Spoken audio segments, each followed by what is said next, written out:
In the last video, I discussed Mongol heavy cavalry, their armor, weapons, and some of how they were supplied. Now that we've kitted up our army, it's time to take it out for a rip. In this first video, we offer some general ideas around how sources describe the role of Mongol heavy cavalry, and how it fared against the Jurchen-ruled Jin Dynasty, the great power of North China. Heavy cavalry is usually associated with shock cavalry. Put a lance in hand and send them off as a medieval tank or a wrecking ball. But cavalry doesn't work like that. A fully armored war horse and rider are an expensive investment, and not something any good general is going to toss away lightly.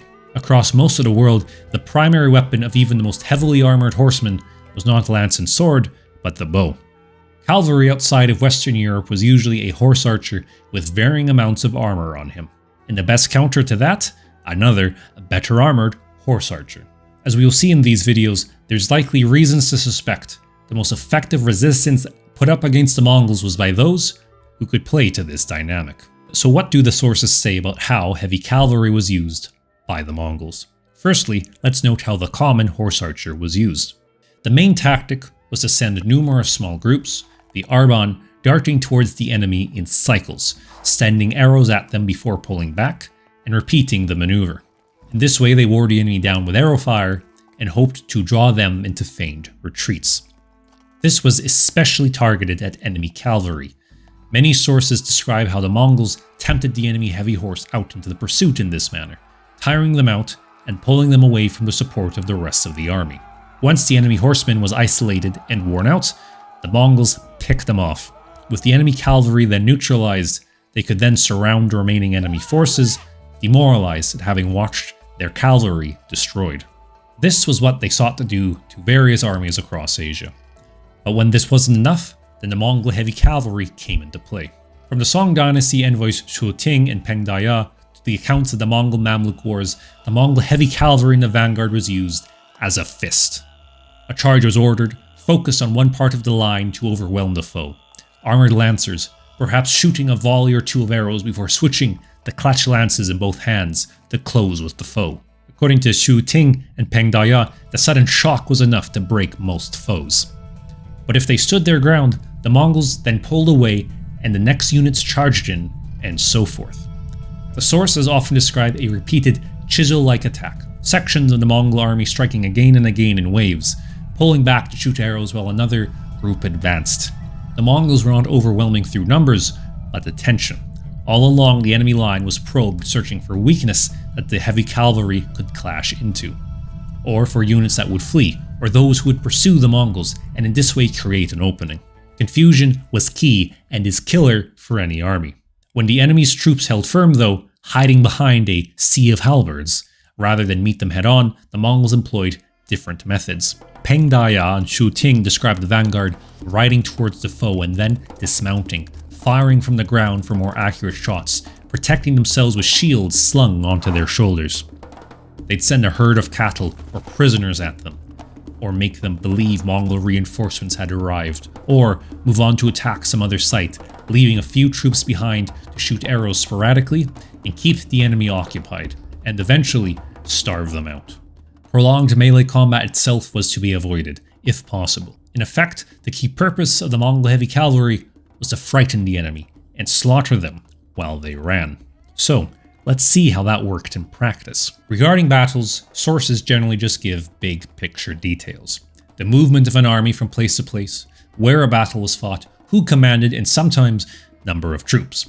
What actually happened in most battles, tactically, is rarely mentioned, and it's even rarer to have what actual combat looked like when, say, our Mongol heavy horse met an enemy counterpart.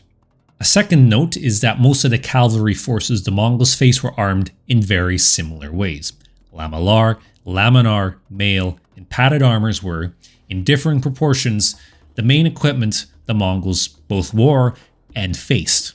The farther west they went, generally the greater proportion of mail was in use by their enemies, for instance. Most cavalry they dealt with were also primarily horse archers, armored or unarmored.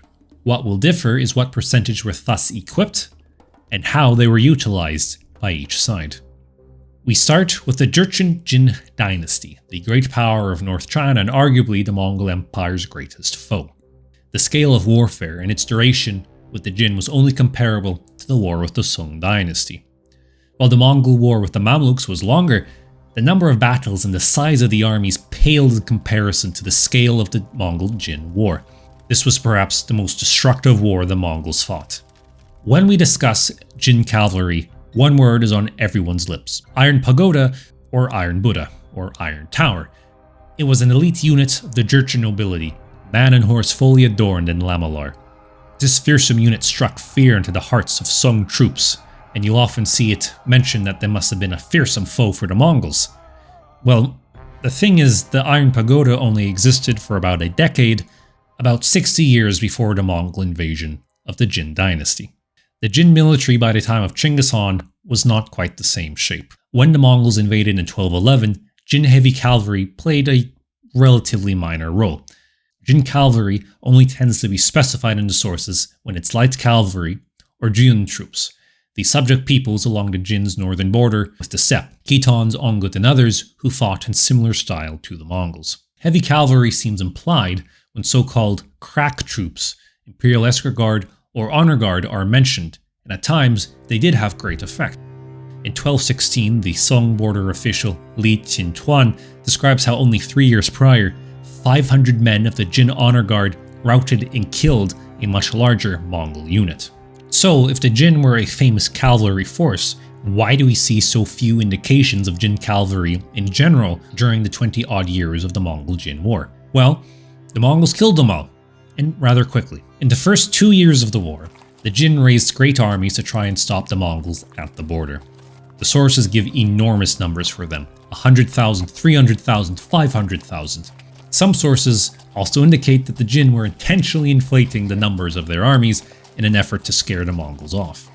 So while the actual troops on the battlefield at any given moment may not have been 500,000, we are led to assume that the Jin nevertheless raised a great part not just of their available troops from the North China Plain, but also their best available troops as well. Not just Jurchen horsemen, but Khitans, Jian troops, Han Chinese, immense hosts of cavalry and infantry to meet Chinggis Khan in the field. And in a series of battles from 1211 through 1213, Hui Heibu, Huan Erzui, and Hua Lei, the Mongols broke the back of the Jin army. Contemporary Song authors like Li Qintuan and Zhao Gong saw these battles as the end of the Jin's offensive power. And what precisely happened here? Information is sparse. At Hui Heibu, the battle lasted for 3 days. At Huan Erzui, the famous Badger's Mouth Pass battle, defection and indecision racked the Jin command, and the narrow passes prevented the larger Jin armies from encircling the Mongols. But we are also told that these battles were a stalemate, until a charge by elite units of the Mongols. At Hui Heibu in 1211, this was Jebe Noyan with 3,000 men, Chinggis Khan's preeminent vanguard commander, who, Zhao Gong noted in 1221, was in charge of the Khan's heaviest troops. A few weeks later in early 1212, at the Great Battle at Huan Erzui, it was Chinggis Khan's other Star General, Muhali, leading a charge which broke the Jin army. Huan Erzui was certainly a great victory, made all the greater because the Jin had spread rumors across North China that they had raised an utterly immense army, a failed effort to frighten off the Mongols. Because of this, the Mongol victory seemed even greater than it actually was, and it appears in a number of pro-Mongol sources, with a repeated allusion to the bodies of the slain Jin being heaped like rotten logs. 10 years after the battle, the Taoist master Chang Chun passed by and still saw bones of the fallen heaped everywhere. I could not find if Huailei was also determined by charge, but here too great slaughter is noted, the Jin Imperial Guard falling against the Mongols. For over 22 kilometers from the battlefield, bodies of Jin troops littered the ground. Afterwards, we must assume the Mongols took the chance to equip themselves with the weapons and armor left behind by the Jin. For 2 of the 3 largest battles of the Mongol-Jin conflict, the turning point was a decisive charge by elite Mongol units, vanguard commanders specified for commanding heavy cavalry. These charges did not necessarily have to cut through the entire Jin army. Descriptions we get from contemporaries like Li Qintuan, Jiaoguan, Peng Daya, and Chuting are of the psychological edge, as thousands of horsemen charged in unison or tightly organized waves. For armies whose leadership and morale were poor, standing before a sudden, well-timed and well-executed charge after being exhausted from hours of fighting and skirmishing with archers can be deadly. I can speak from my own experience from an afternoon of cattle branding in Canada that having a herd of large animals run straight at you really initiates that flight response in your brain. And those cows did not even have a bunch of guys in armor and spears on them pointed at me. These battles also built up the much-lauded aura of Mongol invincibility. If the best and largest of Jin armies failed against them, then what chance did any other force have? As well, over 1211 and 1212, the Mongols succeeded in seizing most of the imperial horse herds across North China used to supply the Jin army. While a few years later, rebellion and Mongol expansion cut off the Jin emperors from their Manchurian homeland and the horse stock there.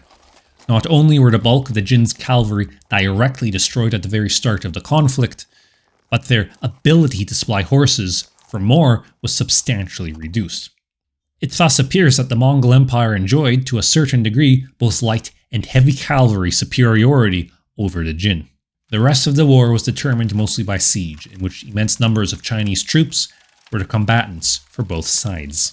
The Jin Dynasty's most effective unit against the Mongols was one which tried to adapt and imitate them. This was the Loyal and Filial Army, a rambunctious, violent unit of Han Chinese bandits, Uyghurs, Naiman, Tangut, and even some Kipchak. They were paid triple that of the regular army in an effort to attract deserters from the Mongols or other peoples who had fled them, expanding in time to 7,000 troops.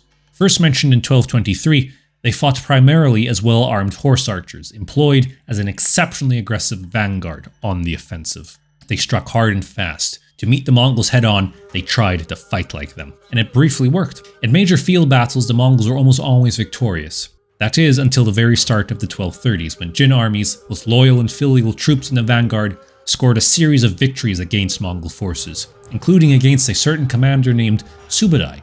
Urgadai Khan was so furious, he nearly had Subadai permanently removed from command until his brother Tolui persuaded him out of it.